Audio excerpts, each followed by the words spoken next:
안녕하세요. 추석 연휴 잘 보내셨습니까? 이번 추석 연휴는 코로나로 인해서 많은 이동이 자제되던 연휴였습니다. 그래서 저희 가족도 집에서 추석 연휴를 보냈습니다. 조용하게 보낸 추석 연휴가 좀 특별한 것 같습니다. 여러분의 가정 가운데도 그런 하나님의 은혜가 넘치기를 주의 이름으로 축원합니다. 우리는 계속해서 비유와 기적을 통해서 복음에 대해서 묵상하고 있습니다. 복음이라는 것을 우리는 너무 잘 아는 것처럼 생각합니다. 하지만 복음은요, 머리로 이해되는 것이 복음이 아닙니다. 복음이라는 것은 우리의 마음으로 느끼는 것입니다.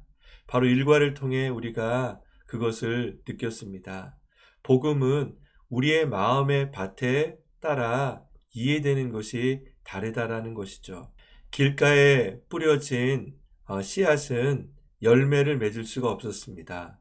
하지만 옥토에 뿌려진 씨앗은 30배, 60배, 100배의 열매를 맺는다라고 말씀하셨습니다. 여러분, 우리의 마음의 밭이 복음을 이해하는 척도라는 것입니다. 이과에서도 복음은 은혜로 드러난다라고 말씀하셨습니다. 1만 달란트 빚졌지만 그것이 탕감받았음에도 불구하고 그것에 대한 반응하지 못하는 이에게는 복음이 드러나지 않는 것입니다. 우리가 보았던 1과 2과를 통해서 그 복음에 대해서 제대로 반응하지 못하는 많은 사람들을 보게 됩니다. 오늘 말씀은 우리가 너무나 잘 아는 선한 사마리아인에 대한 비유입니다. 가난한 이웃을 돌보라는 하나님의 메시지이죠. 하지만 오늘 말씀을 통해 우리는 다시 한번 복음에 대해서 묵상하길 원합니다. 오늘 말씀을 이해하기 위해 먼저 말씀 전에 있었던 두 가지 사건을 살펴보겠습니다. 오늘 말씀을 전하기 전에 70명의 전도자를 파송했던 예수님의 말씀이 나타나 있습니다. 70명의 전도자가 돌아와서 본인들이 귀신을 쫓은 것을 너무나 기뻐하고 좋아하고 있습니다. 하지만 예수님께서는 그들에게 더 기뻐할 것은 너희의 이름이 하늘나라에 기록된 것을 기뻐하라 라고 말하시고 계십니다. 여러분, 이것이 바로 복음의 기쁨입니다. 그리고 주님께서는 복음이 지식 있는 자에게는 감추고 어린아이에게는 드러내셨다라고 말씀하십니다. 이것이 복음의 역설입니다. 머리로 이해되는 것이 아니라 하나님께 허락된 사람에게만 들려지는 것, 바로 그것이 복음이다라고 말씀하셨습니다.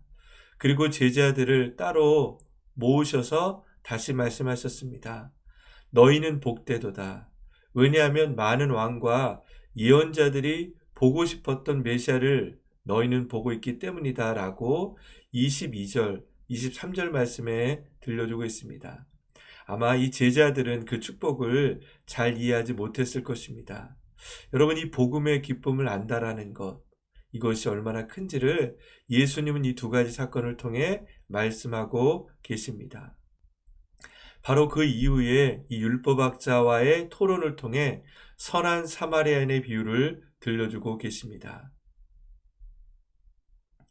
하나님을 사랑하고 이웃을 사랑하는 것이 복음의 핵심입니다. 오늘 이 비유의 시작은 율법학자의 질문에서 시작이 됩니다. 25절 말씀을 제가 읽겠습니다. 한 율법학자가 일어나 예수를 시험하려고 물었습니다. 선생님, 제가 무엇을 해야 영생을 얻을 수 있습니까? 오늘 이 율법학자의 질문에는 세 가지 의도가 담겨져 있었습니다. 첫 번째는 시험하기 위해서라는 것이죠. 그의 마음에는 진리를 듣기 위한 것이 아니라 예수님의 지식의 수준을 확인하려는 율법학자의 교만한 마음이 있었습니다. 그가 선생이라고 예수님에게 호칭했지만 그는 진심으로 예수님을 선생으로 여기지 않았습니다. 단지 그가 질문하기 위해서 선생님이라고 말했던 것입니다. 두 번째는 자신의 의를 드러내기 위했던 것이죠. 질문은 질문자의 수준을 이야기합니다.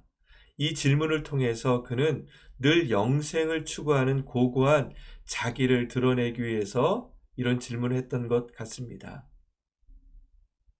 세 번째 의도는요, 당시의 관점에서 볼 수가 있습니다.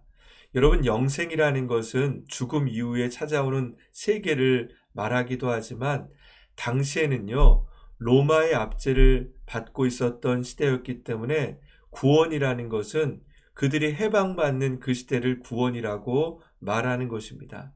즉, 이 율법학자가 말하는 영생이라는 것은 예수님이 메시아라면 메시아를 통해서 이 땅이 로마에서 해방이 된다라면 내가 어떻게 해야지 그 나라의 백성이 될 수 있느냐라는 그런 질문을 담고 있는 것입니다. 이 율법자의 의도를 아시는 주님께서는 오히려 율법학자에게 되물으셨습니다. 26절 말씀입니다. 예수께서 말씀하셨습니다. 율법에 무엇이라 기록되어 있느냐?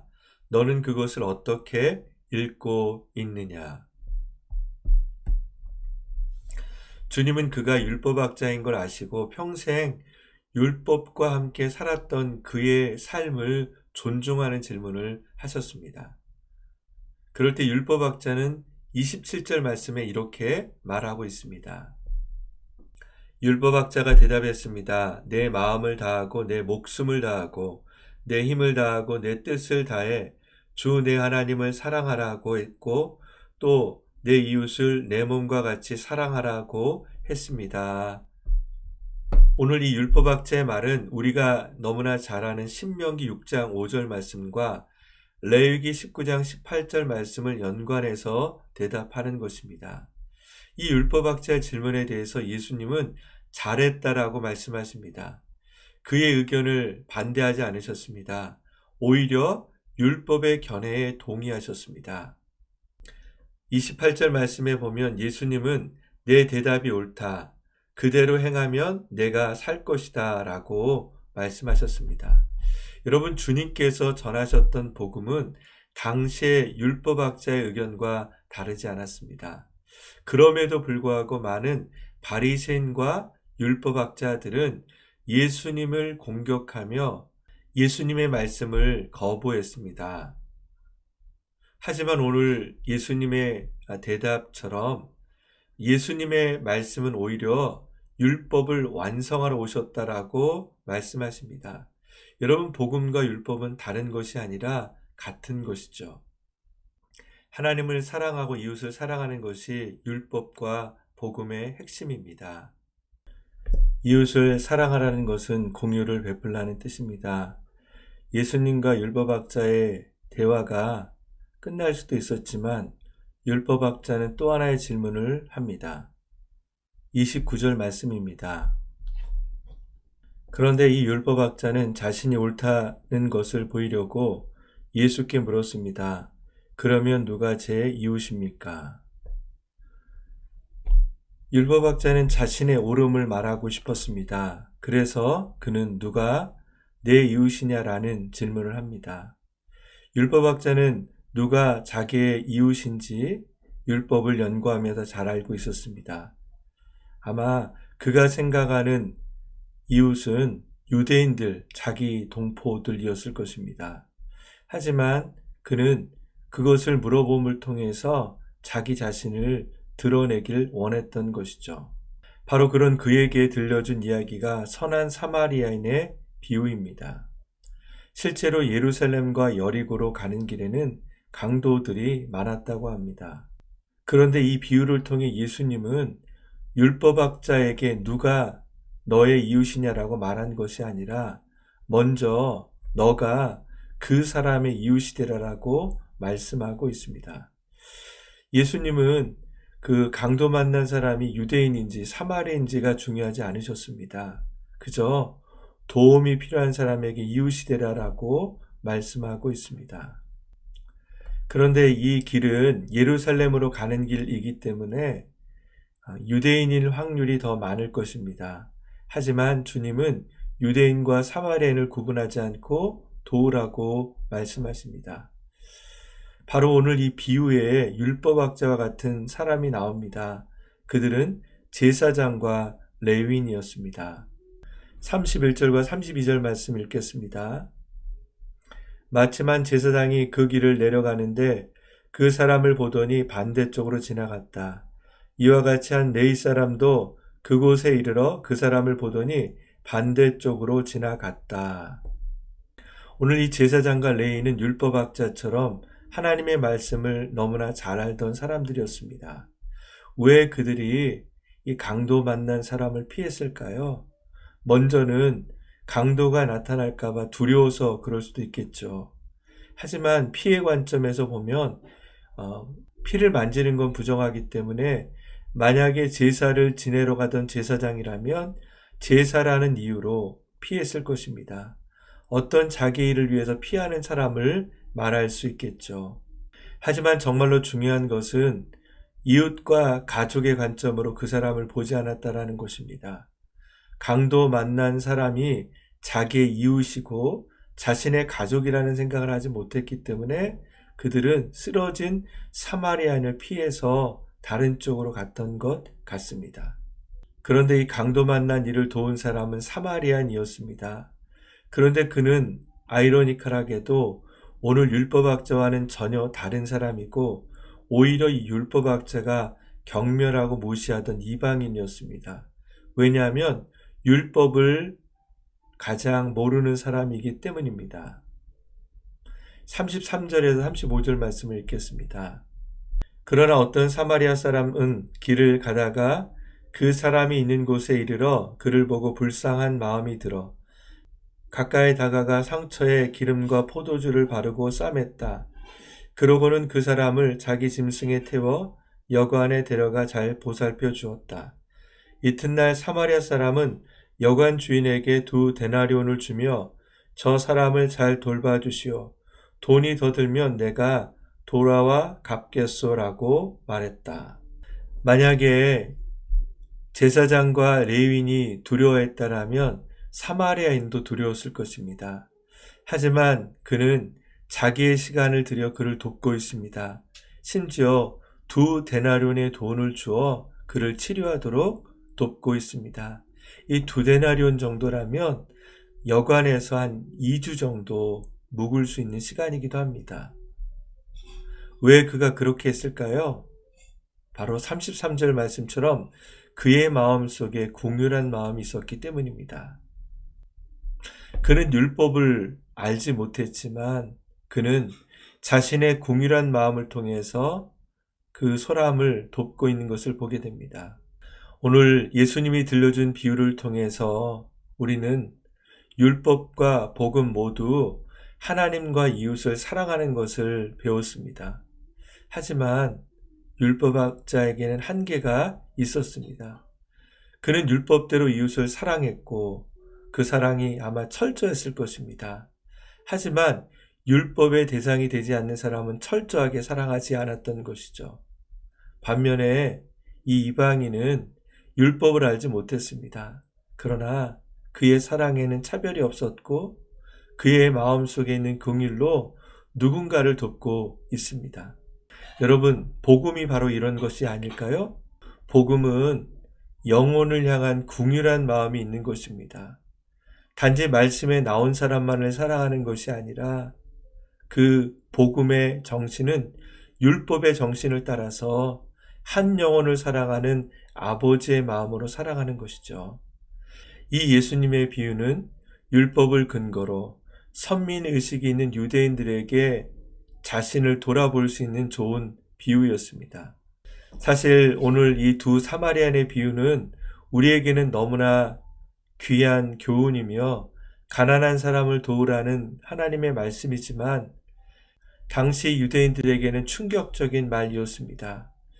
왜냐하면 당시의 유대인들은 선민의식에 빠져 있었으며 율법대로 살아간다라고 자부하며 율법대로 살기 때문에 가장 의로운 사람이라고 생각했던 것이죠. 예수님께 받은 긍휼을 다른 사람들에게도 베풀어야 합니다. 예수님은 이 선한 사마리아인의 비유를 들려주신 이후에 율법학자에게 누가 강도 만난 사람의 이웃이냐, 너도 이와 같이 하라는 그런 말씀을 하시고 계십니다. 율법학자가 들었을 때 예수님의 이 비유는 참 받아들이기 어려운 이야기입니다. 율법학자가 무시하는 그 사람대로 살라라는 그 말이 참 어려웠다는 생각이 듭니다. 율법학자는 율법대로 살았습니다. 하지만 예수님께서는 그 율법보다 율법 속에 담겨 있는 하나님의 마음대로 살라라는 말씀을 들려주시는 것이죠. 여러분, 오늘 이 말씀을 듣는 이 율법학자를 바로 나라고 생각하면 어떤 느낌이 들었을까요? 누가 나의 이웃인가? 내가 무시했던 그도 나의 이웃이 될 수 있을까라는 마음이 저에게는 들었을 것입니다. 가난한 사람, 약한 사람, 우리는 분명히 알고 있지만 내가 외면하는 사람조차도 하나님은 이웃처럼 사랑하라라고 우리에게 말씀하시고 계십니다. 사실 주님은 우리에게 선한 사마리아인으로 이 땅에 오셨습니다. 하나님께서 이 땅을 이처럼 사랑하셔서 당신의 아들 독생자 예수 그리스도를 우리에게 주심을 통해 강도 만난 우리를 구원하셨던 것이죠. 우리는 그래서 이 땅을 살아가면서 내가 누구의 이웃이 되어야 되는지를 늘 생각하며 살 필요가 있는 것이죠.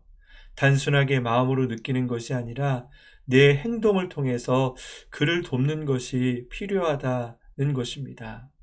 말씀을 맺겠습니다. 주님께서는 율법을 따라 살아가는 율법학자에게 충격적인 메시지를 들려주고 계십니다. 자기를 자랑하며 율법대로 살아간다라고 과시하려는 그에게 오히려 율법보다 더 선하게 살아가는 사마리아인의 이야기를 들려주신 것이죠. 우리도 복음대로 살아가며 하나님의 말씀대로 살아갑니다. 이 코로나 시대 가운데서 어떻게 우리의 이웃들을 도울 수 있는지 묵상할 수 있는 그런 한 주가 되기를 바랍니다. 감사합니다. 다음 주에 뵙겠습니다.